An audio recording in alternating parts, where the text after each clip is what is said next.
2025 26 டிஎன்பிஎஸ்சிக்கான notification வந்துட்டு அதுக்கப்புறம் TET TRP போன எக்ஸாமெல்லாம் கடந்து வந்தாச்சு. அப்போ அந்த எக்ஸாமெல்லாம் மறந்துட்டுன்னு அடுத்த எக்ஸாமுக்கு என்ன பண்ண போகிறோம், எப்படி படிக்கலாம், சிலபஸ் வைஸாக படிக்கலாமா, எப்படி படிக்கலாம் அப்படின்னு சொல்லி பார்க்க போகிறோம். இப்போ நம்ம இன்னைக்கு பார்க்க போகிறது என்ன பாடம் அப்படின்னு பார்த்தீங்கன்னா, 6ஆம் வகுப்பு சமூக அறிவியலில் வரலாற்று பகுதியில் 2ஆம் பருவம் மௌரிய பேரரசோட முடிவு பார்த்துட்டு இருக்கோம். அதுலேயே நிறைய வினாக்கள் இருக்குது. இப்போ அந்த வினாக்களுக்கெல்லாம் நம்மளுக்கு எல்லாத்துக்குமே நம்ம நல்லா தெரிஞ்சு வச்சுருக்கணும். அதனால தான் அந்த போர்ஷனை திரும்ப திரும்ப பார்த்துட்டு இருக்கோம். ஓகேவா? இப்போ முதல் கொஸ்டின் என்ன அப்படின்னு பார்த்தீங்கன்னா, மௌரிய பேரரசில் மொத்த விளைச்சலில் எத்தனை பங்கு நிலவரியாக வசூலிக்கப்பட்டது?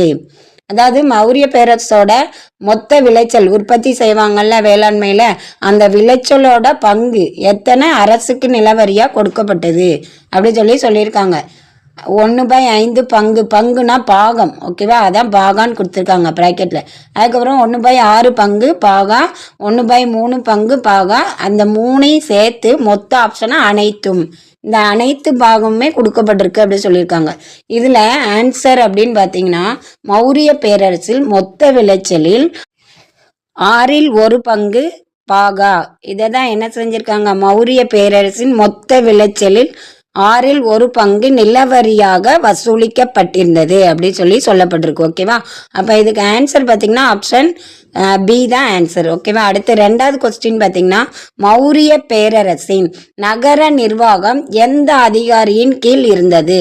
அதாவது இந்த மௌரிய பேரரசோட நகர நிர்வாகம், அந்த மேனேஜ்மெண்ட் யார் கையில் இருந்தது, எந்த அதிகாரி கையில் இருந்தது அப்படின்னு சொல்லி கேட்டிருக்காங்க. நகரிகா, அமைச்சர், மன்னர், படை தளபதி. 4 ஆப்ஷன் கொடுத்துருக்காங்க.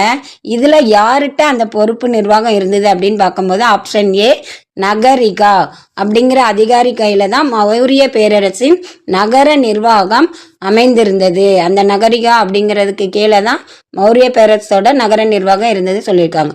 அடுத்து 3வது கொஸ்டின் பார்த்தீங்கன்னா, பேரரசில் என்ன வடிவம் பொறிவிக்கப்பட்ட வெள்ளி நாணயம் இருந்தது?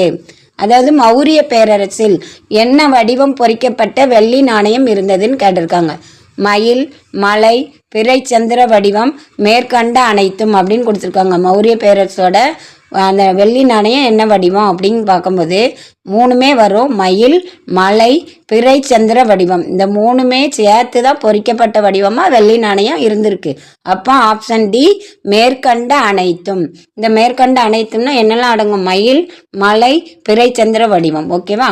அடுத்து 4வது கொஸ்டின் பார்த்தீங்கன்னா, எந்த செப்பு நாணயங்கள் புழக்கத்தில் இருந்தன?